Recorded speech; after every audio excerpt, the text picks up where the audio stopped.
नमस्कार दोस्तों, मैं हूं राधे महतो और आप लोग देख रहे हैं एमजे टेक चैनल। जी हां दोस्तों, इस चैनल के माध्यम से टेक रिलेटेड वीडियो, गवर्नमेंट सरकारी जॉब नोटिफिकेशन, रिजल्ट के बारे में और बहुत सारी योजनाओं के बारे में अपडेट दी जाती है दोस्तों।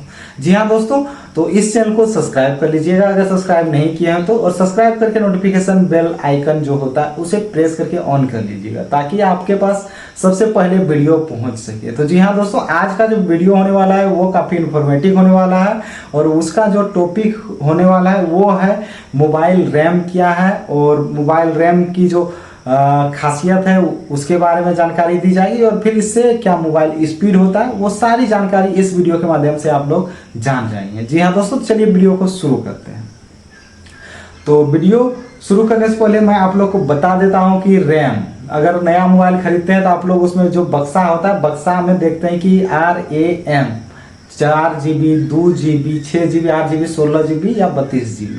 तो वो आखिर रैम होता क्या है? तो रैम जो होता है दोस्तों, रैम का पूरा नाम पहले बताता हूँ, रैंडम एक्सेस मेमोरी होता है, जो कि यह एक टेम्पोररी मेमोरी होता है। इसका मतलब यह होता है कि आप अगर कोई भी जैसे कि एप्लीकेशन खोलते हैं, फेसबुक खोलते हैं, ChatGPT खोलते हैं या कुछ भी खोलते हैं, तो वो आप जैसे ही खोले वो आपका स्टोरेज जो है रैम में स्टोरेज हो जाता है।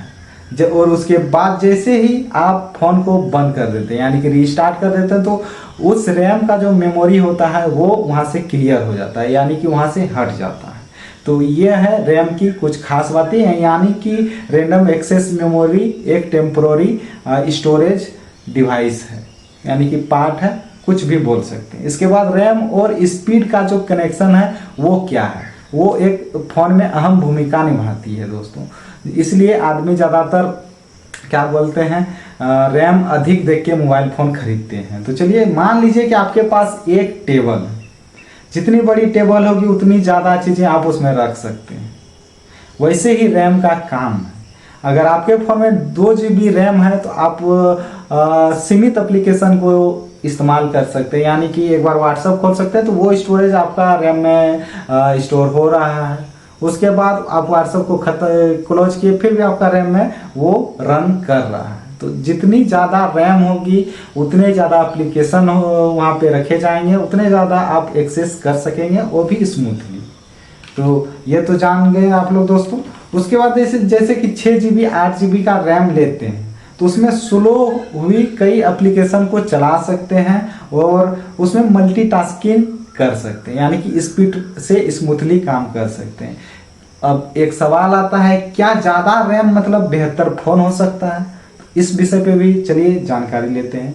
जरूरी नहीं है कि रैम ही फ़ोन को फास्ट करता हो, यानी कि रैम एकमात्र ऐसा चीज़ नहीं है जिसके जरिए आपका मोबाइल फास्ट चले। फ़ोन की प्रोसेसर, उसका प्रोसेसर का टाइप, सॉफ्टवेयर ऑप्टिमाइजेशन क्या है, उसके बाद 4 GB रैम वाला फ़ोन अच्छा काम करता है ये मानते हैं, लेकिन उसमें हल्का सॉफ्टवेयर होनी चाहिए। उसके बाद रैम के साथ इन बातों का ध्यान भी रखना होगा कि उसमें सॉफ्टवेयर में स्टोरेज टाइप क्या है, फिर उसका प्रोसेसर क्या है, वो सारी बातों का ध्यान रखना होगा, तब जाके आपका जो बड़ा रैम है उससे फ़ोन बेहतर चलेगा। इसके बाद देखिए आपको कितनी रैम की आवश्यकता होनी चाहिए। अगर कोई भी मोबाइल खरीदते हैं तो आपको कितने GB रैम की आवश्यकता होगी जो कि आप फ़ोन को अच्छे से इस्तेमाल कर सकते हैं। तो अगर आप सिर्फ देखिए व्हाट्सएप, फेसबुक, यूट्यूब या कोई भी ऐसे सोशल साइट वगैरह यूज कर रहे हैं तो आपको 4 GB पर्याप्त मात्रा में, यानी कि 4 GB रैम में आप लोग व्हाट्सएप, फेसबुक, यूट्यूब ये सब सर्फिंग कर सकते हैं, यानी कि इस्तेमाल कर सकते हैं। इसमें आपको कहीं भी लैग वगैरह देखने को नहीं मिलेगी दोस्तों। इसके बाद अगर आप लोग भारी भरकम गेमिंग एप्लीकेशन करते हैं, इंस्टॉल करके गेमिंग खेलते हैं, वीडियो एडिटिंग करते हैं, उसके लिए आपको 6 GB रैम, 8 GB रैम, उससे ऊपर रैम होना आवश्यक है ताकि आप लोग उसमें मल्टीटास्किंग कर सकते हैं और रैम फ्यूचर प्रूफिंग भी देती है। तो ये थी कितने GB का रैम होना चाहिए आपके मोबाइल में बेहतर फ़ोन को इस्तेमाल करने के लिए, तो आप लोगों ने जान लिया। इसके बाद देखिए लास्ट में निष्कर्ष यह निकलता है कि रैम का जो मोबाइल परफॉर्मेंस, रैम के जरिए मोबाइल का जो परफॉर्मेंस होता है वो अहम भूमिका निभाती है। इसमें अकेला फैक्टर नहीं है, लेकिन इसमें आपको देखिए फोन में जो मल्टीटास्किंग है वो सारी चीज़ें आपको रैम के जरिए ही मिलती है। तो देखिए दोस्तों, अगर वीडियो अच्छा लगा हो तो वीडियो को लाइक कीजिएगा, कमेंट कीजिएगा, शेयर कीजिएगा और फिर चैनल को सब्सक्राइब कर लीजिएगा, ताकि ऐसे ही जानकारी आप लोग को इस चैनल के माध्यम से मिलती रहे। मिलते हैं अगले वीडियो में, तब तक के लिए धन्यवाद दोस्तों।